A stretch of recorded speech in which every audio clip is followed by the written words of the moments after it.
we're gonna jump right into RE4 Remake. Okay, so this one is kind of like a...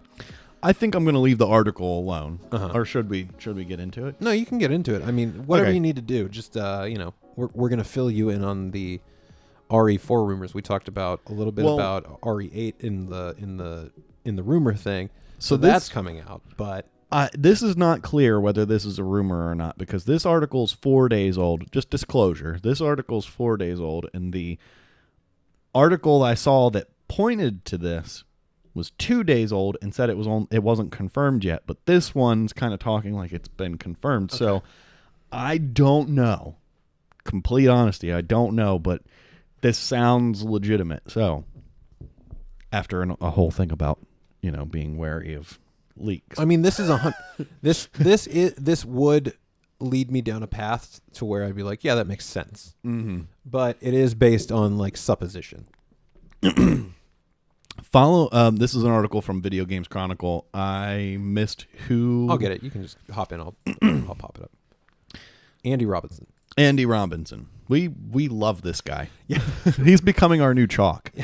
Or Scribbles. Scribbles 2. Yeah. Electric Boogaloo. So Video Games Chronicle reports, following its reimaginings of Resident Evil 2 and 3, multiple development sources have told VGC that the Resident Evil 4 remake has now entered full production with an estimated release window in 2022. So quite a bit away. Sorry. Development is being led by Osaka-based M2, the new studio founded by former Platinum Games head Tetsuya Minami, which has been preparing for the project since 2018. Wow. Okay. It's been in the works for a while, apparently. Yeah. However, similar to how 2020's Resident Evil 3 was directed by company Redworks, Capcom's internal teams and other external studios are likely to lend significant development resources. I'm going to skip over the update and come back. It's understood that the remake has the blessings of the original game director Shinji Mikami, who officially declined an approach to lead the project himself, but has provided informal advice on its direction.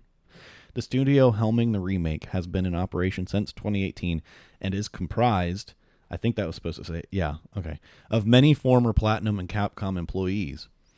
M2 recently contributed to the development of 2019's Resident Evil 3, but its role on that game was always intended as a precursor to its main project. 2005's Resident Evil 4 is Capcom's highest-rated game of all time, according to review aggregation site Metacritic, with sales totaling 7.5 million copies across various platforms.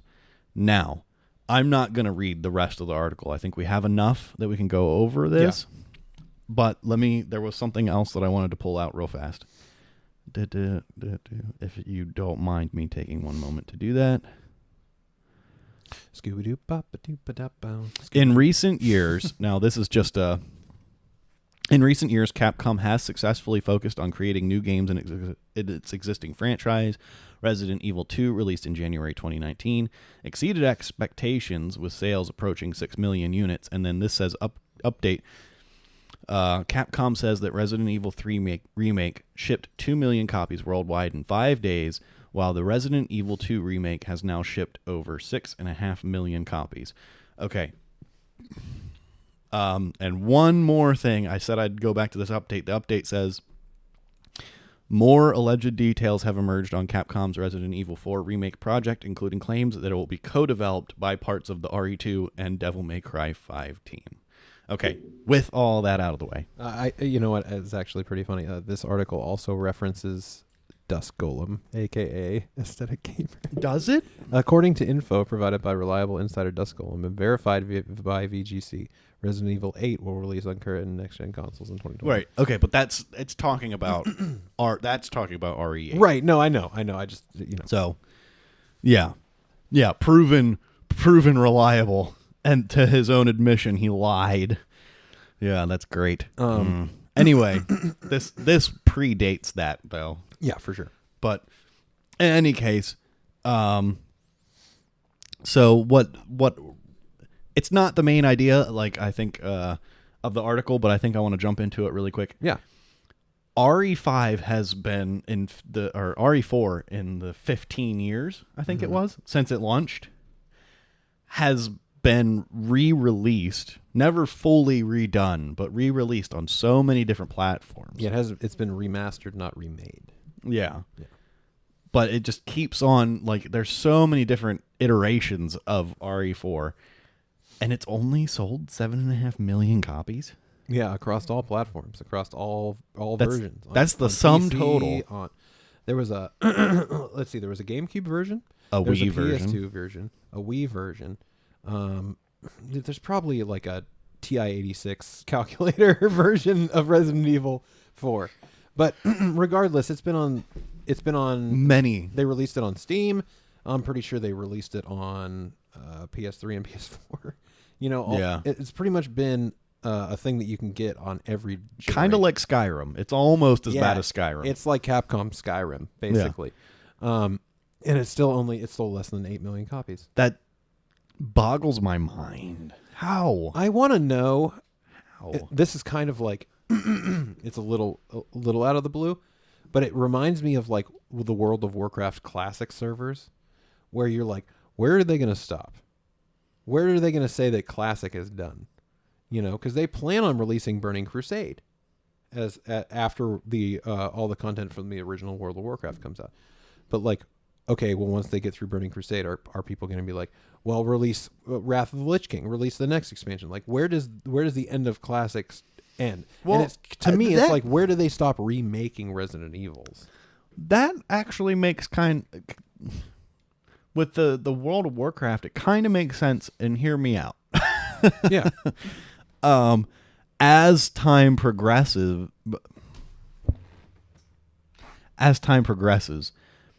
things the old stuff does become classic. As long as you're still making new stuff, every new expansion that you put out makes an old expansion classic. So if you keep on tacking it out like that, you cut off the ends. You know what I mean? Yeah.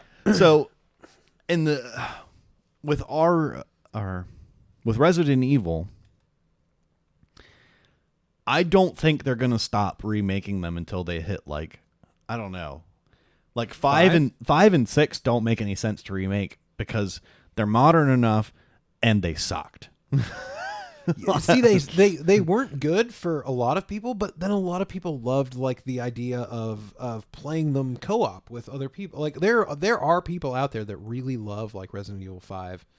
And I think 5 gets a lot of flack because people so you had to shoot Africans.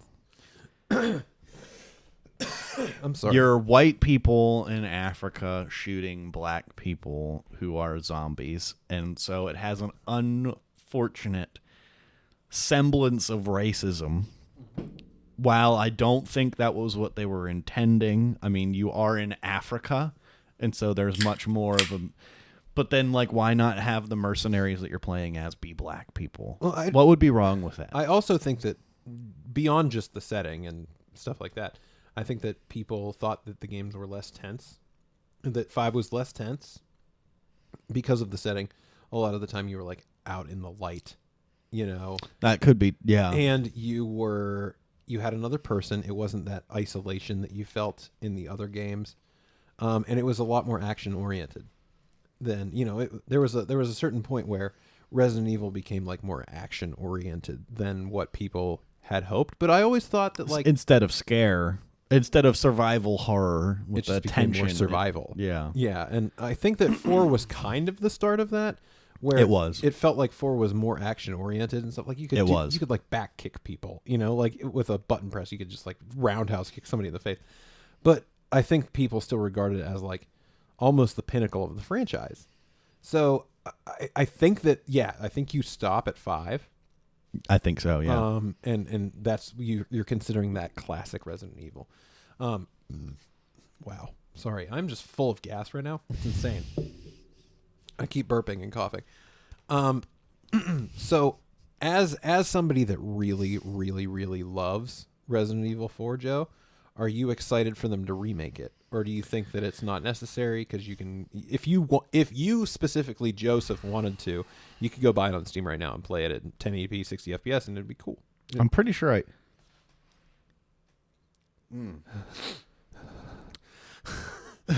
Stop. I'm pretty sure trying to kill the sneeze. I'm pretty sure I actually own it on Steam, but if I don't, I actually own it on the Wii. And I at one point owned it on the GameCube, and I got so good at playing it on the GameCube. I almost, like, I would love to stream this and to see how horribly bad it would go, but I could almost play like blindfolded. Oh, I was gonna say, you think you're like speedrunner level with that? No, I definitely can't do that stuff. But I bet you, I just blindfold myself, I could walk through that game. I just, I don't think that third-person shooters have evolved enough to where, other than presentation and graphics, like, what are you making better about the game? You know what I'm saying? What are these buttons right here? Maybe that's something I pushed last time. It might be. I'm not sure. Oh, it might have just disconnected there a little bit. I'm not sure. Okay. Because I can still hear you perfectly fine. Yeah, I just want to make sure I didn't mess it up like last week. Sorry, folks. Oh, it's okay. We boosted it. It was fine. It ended up actually being pretty good for what we had to work with, I think. Oh, good. So yeah, so with all that being said, I can play it in all of these places. I still I'm intrigued to see what they do. Yeah. I'm not necessarily looking forward to it. Mm-hmm. Like, if you didn't have it, you wouldn't lose sleep over it. No, but I mean, that depends on what they do. If they come out with a trailer and it's like, oh man, that looks so good, I might have to do it. Yeah. I am still, even though that Resident Evil 3 didn't review that great compared to Resident Evil 2, the remake, I mean. Resident Evil 2 remake is like one of the best things that I've played in so long, that I'm going to continue to be interested in what they do with this series and like the remakes and stuff like that, even if I'm not necessarily running out there to purchase them. I feel like there's still room for them to really even deliver more than what they did with RE2 remake. So, I think 4 just has some pretty classic moments. I think if they like get some better voice acting, get the animations worked out and stuff, like, it could potentially be a real horror classic, because it still had enough of those horror moments. I mean, when the dude with the chainsaw first shows up, oh man, I almost pooped my pants. Not even that. I mean, yes, that was a big moment. What gets me every time, even still, is when you go in the sewer and have to fight that bug bishop guy, and with the nitrous tanks and all that. Yeah. See, that's the thing. It's like, it wasn't, RE4 wasn't traditional horror. It was more like stress. It put a lot of stress on you, like with the chainsaw guys, like what you're talking about too, where it was like imminent death more than like, isn't this creepy? You know? I'd like a good mix of that. Yeah. And we'll see what they can do with it.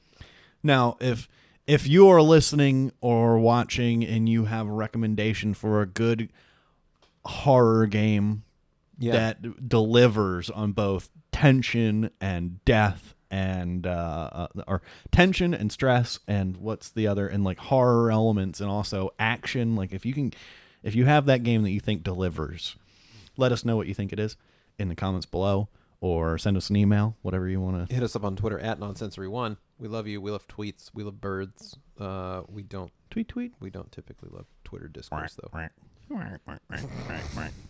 Thanks for listening to another Nonsensory clip. You can check us out in audio form by finding us on Spotify, iTunes, Google Podcasts, and Stitcher.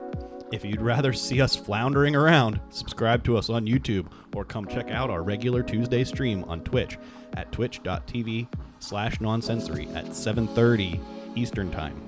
On social media, we tweet at Nonsensory1, and you can find us on Facebook at Nonsensory Podcast. You can also support us on Patreon. Just go to patreon.com/nonsensorypod.